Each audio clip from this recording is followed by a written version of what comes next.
પોષ મહિનાની પુત્રદા એકાદશી અને શક્તિશાળી ઉપાય। જય શ્રી કૃષ્ણ મિત્રો। પોષ મહિનામાં આવતી પુત્રદા એકાદશીના દિવસે જો તમે આ 5 સરળ ઉપાય કરો તો તમારા જીવનમાં સંતાન પ્રાપ્તિ, સંતાન સુખ અને સંતાનના આરોગ્યનો ખાસ માનવામાં આવે છે। તો તમે આ 5 અને સરળ અસરકારક ઉપાય જાણો। તે ઉપાય ક્યાં છે તે જાણતા પહેલાં વિડીયોને લાઇક, શેર અને સબસ્ક્રાઈબ કરો અને કમેન્ટમાં જય વિષ્ણુ નારાયણ ભગવાન જરૂરથી લખજો।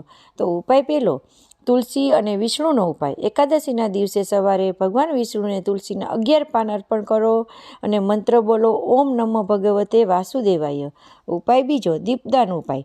સાંજે ઘીનો દીવો પ્રગટાવો, વિષ્ણુ અથવા કૃષ્ણના ચરણોમાં મૂકો અને મનથી સંતાન સુખ માટે પ્રાર્થના કરો। ઉપાય નંબર 3, પીળું દાન ઉપાય। પીળા વસ્ત્ર, ચણા દાળ અથવા કેસરિયા મીઠાઈ બ્રાહ્મણ અથવા ગરીબોને દાન આપો। આ ઉપાય કરવાથી પુત્રદા એકાદશીમાં બહુ શુભ માનવામાં આવે છે। દંપતી માટે ખાસ ઉપાય, પતિ પત્ની સાથે બેસી વિષ્ણુ સહસ્ત્ર નામ અથવા શ્રી હરિ નામનો જાપ કરો। નિર્જળ નહીં તો ફળાહાર, શક્ય હોય તો નિર્જળ વ્રત, નહીં તો ફળાહાર સાથે એકાદશીનું પાલન કરો। આ ઉપાય એકાદશીના દિવસે જરૂર કરો। ભગવાન વિષ્ણુની કૃપા વરસશે।